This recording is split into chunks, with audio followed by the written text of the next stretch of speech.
An interesting new report came out just a couple of days ago talking about the United States military and the United States military-industrial complex.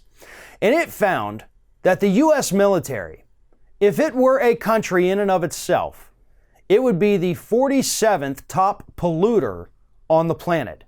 As it stands right now, our military for this country releases more emissions and burns more fuel than 140 other countries on this planet.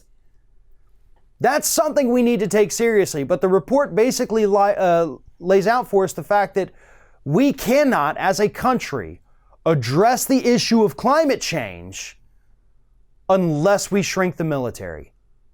Not just make things greener in the military, we have to cut back. We have to make serious changes, or else we will never be able to make, as a country, any progress on the issue of climate change.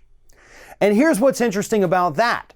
While we have, Republicans denying that climate change exists and Democrats saying we have to have a Green New Deal, we have to do something about this issue, the military, dating back decades, folks, has always said that climate change is real and climate change is a threat. In fact, a threat multiplier is what they call it. That means that it takes existing threats out there and makes them so much worse. Suppose you have an area with limited resources, and one group comes in, tries to fight their way to get hold of those resources, right? That's an international conflict, and that's a threat. It creates refugees, it creates dissidents, it threatens people in those communities, threatens us here in the United States. Climate change comes along, creates even more resource scarcity. And we've already seen this happening in the Middle East. The Pentagon itself has released reports showing how climate change has directly increased the number of people joining these radical groups that then go out and kill people, mostly because of the resources. You have terrorists out there using climate change as a recruiting tool, saying, we will pay you. You can't work as a farmer anymore because your farms have been destroyed because of climate change. Come work for us, for a terrorist organization. We will pay you and we will provide you a better life. That's real. The Pentagon has reported on this. That's what's happening. And yet here they are, while out of one side of their mouth telling us, we have to do something about this. It's putting us all in danger. And then out the other side, they say, hey, we need more cargo planes. We need more aircraft carriers. We need more jets in the air. And all of these things are burning fuel. All of these things are releasing emissions. Hydrocarbons galore coming out of the U.S. military-industrial complex. And in order to address the issue of climate change, that has to change.